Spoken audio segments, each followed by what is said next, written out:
It's been 4 years now since we've moved to Tasmania and have now settled in Somerset, that's just west of Burnie. We've toured a good part of the state, but one place we keep hearing about is Corinna and the Pieman River Cruise. So today we're heading off on our 3-day wilderness adventure.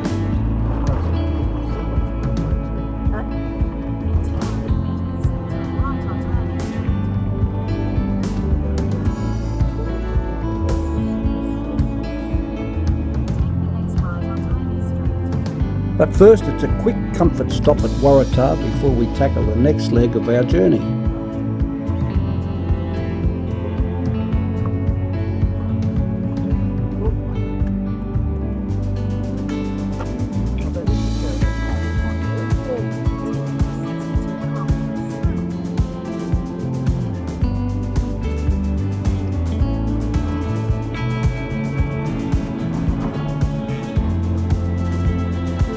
It's a good hour and a half from Waratah to Corinna, but we'll make a short stop along the way at Savage River. Well, I've got an hour and 7 minutes before my next notification.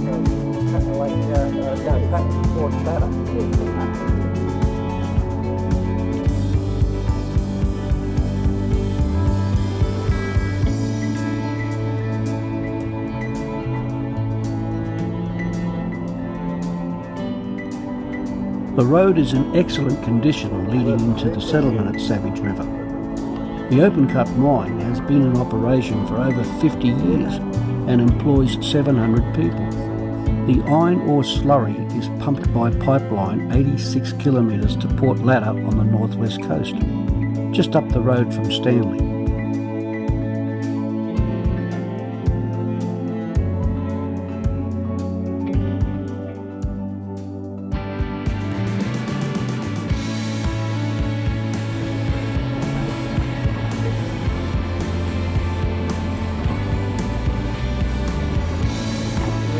Once you leave the Savage River settlement, the road is no longer the responsibility of the mining company.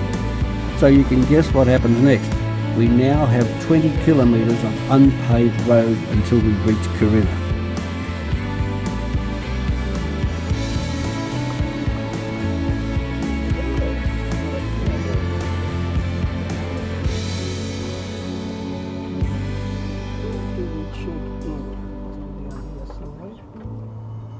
We have no idea what to expect when we get here. It really is the wilderness. With no private residence, it's just the Tarkine Hotel with 20 self-contained cottages and a camping area.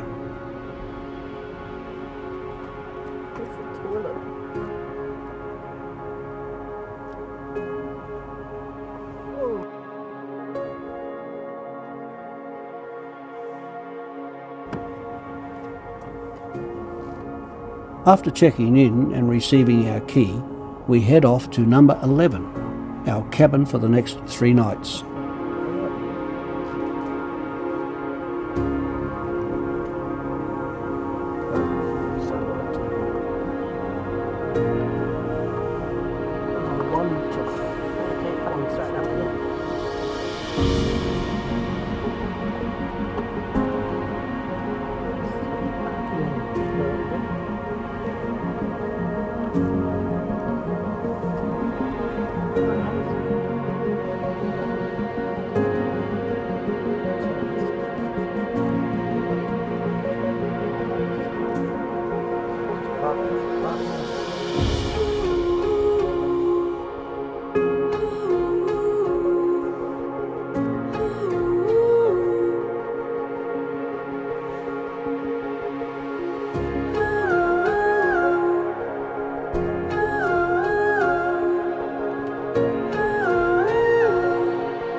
The cabins are quite rustic on the outside, but inside it's a different story.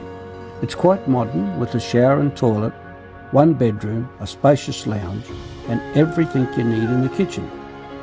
Now, because of the power limitations, there is no microwave. Power is supplied by solar panels with a backup generator. 24-volt power is available just for charging your devices. No hair dryers, no heaters.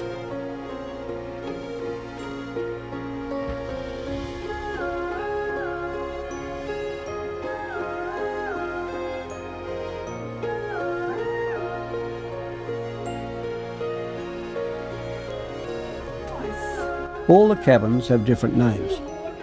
Our cabin is called the Arberg. Johnny Arberg was born in Stockholm, Sweden in 1859. After 20 years at sea, he ended up at Macquarie Harbour and done a bit of prospecting. Later, moving to Corinna, where he built a 4-bedroom house on the south bank of the Pieman River.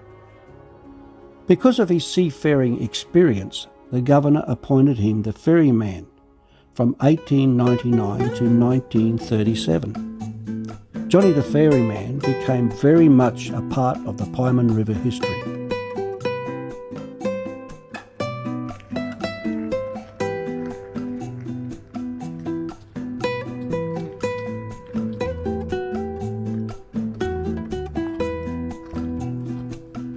There are 10 different bushwalks that you can do, ranging from 8 hours to 20 minutes. The one we're on now is the White River 1 hour loop, but after 15 minutes into it we realised that it was going to get a little bit too rough for us, not really appropriate for our age.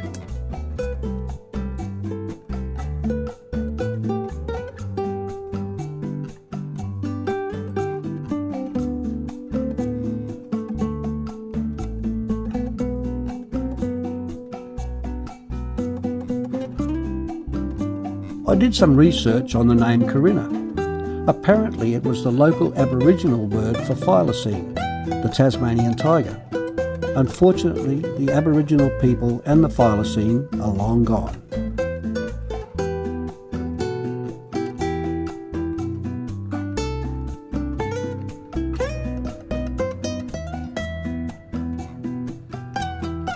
Corinna was founded in 1881. When a track was cut through from Waratah and a government store was built to service the nearby mining fields.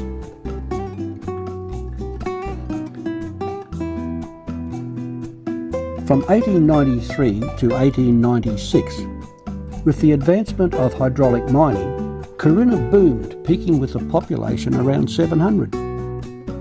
During the day, steamers brought fresh supplies and miners to the fields and carried out loads of hew and pine. The boom time was short-lived. By 1919, the town was virtually abandoned. Corinna is the only surviving remote area historic mining settlement in Tasmania. The Tannin restaurant in the Tarkine Hotel is open for lunch and dinner. The prices are quite reasonable considering the isolated area. Main meals on the dinner menu range from $25 to $48 for a 300-gram Scotch fillet steak. The service and the meals on our first night were excellent, but we did self-cater for the rest of our stay.